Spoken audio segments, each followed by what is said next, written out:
everyone, Anita here with Fuel, Compete, Repeat, and I know that the title of my video might sound a little dramatic today, but I promise you it's not. Stay tuned because in this video I'm going to show you the 3 eating habits that not only killed my career in the sport that I loved, but is also killing your kids' performance potential in the sports that they love.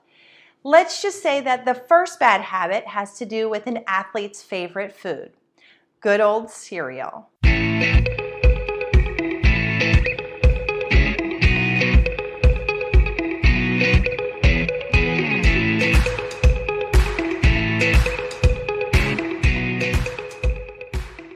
So what's wrong with cereal?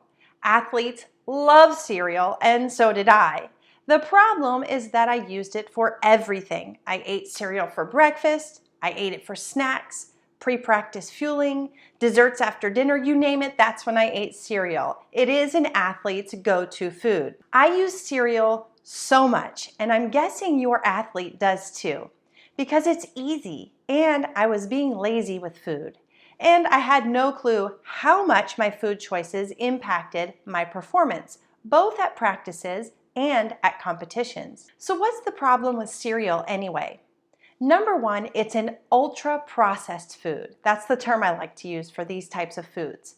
Yes, even the ones that you think are healthy, the healthier cereals, are ultra-processed. Processed foods wreak havoc on our blood sugar levels, and they are void of the high level of nutrients that an athlete's body really needs, ones that come from real whole foods. Okay, let's talk about the second eating habit that we want to crack here, avoiding certain nutrients entirely. When I was younger, and mom, some of you out there probably will feel me on this one, fat-free was all the craze. I used to buy these cookies called Snackwells, and I used to think that because they were fat-free that I could eat the whole box. Well, I had no idea that they were full of added sugars. You see, anytime you take a nutrient out of a food, meaning a carbohydrate, a fat, or a protein, then it leaves a void that must be filled. And typically, removing fats means that adding sugars or other inflammatory chemical sweeteners to foods is what goes in their place. Plus, healthy fats are not only healthy for us, but critical for brain development, cognition, and long-term energy that an athlete needs during those hard, long workouts. Healthy fats are even critical to maintaining lean muscle mass and hormonal balance in the body. So by avoiding this nutrient when I was younger, I really did my body a disservice.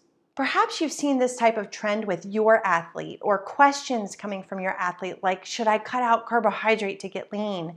Should I go on a ketogenic diet, since that one's all the rage right now? Do not fall victim to these trends. They are not optimal for a growing young athlete's body. Eating all nutrients in a balanced way is most conducive to high levels of athletic performance. Of course, in my programs, we go way deeper into all of this and we break down for you the delicate balance of nutrients that an athlete needs. I teach athletes how to do this most effectively with formulas and strategies. We don't do any measuring or calorie counting at all. These are formulas and strategies that I've taught elite athletes for over a decade. Finally, bad eating habit number 3 that I wish I would have known when I was competing in the Olympics is all about vitamin D deficiency.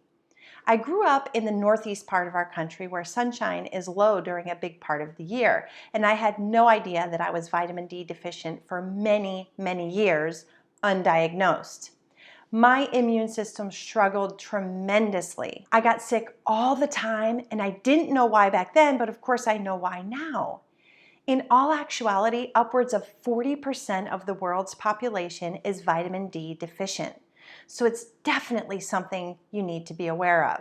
My advice on this topic is to not only up your vitamin D foods like wild salmon, sardines if you like them, and eggs, whole eggs, but more importantly, be sure that your body is getting plenty of sunshine on your skin when you can, but of course not to burn. Getting real sunshine on bare skin is the only way to truly create vitamin D in the body, which is responsible for so many critical processes, including hormone production and proper immune function. I just wish I would have understood this much sooner in my athletic career. Okay, let's review what we've learned today.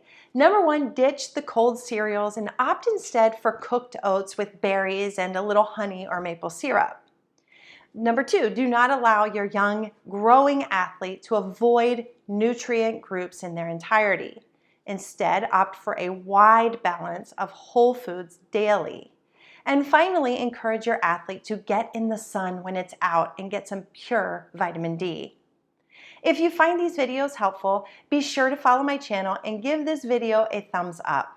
Remember, you are helping your athlete understand that what they eat impacts how they perform and feel on a daily basis, not just how they look. Thanks for watching.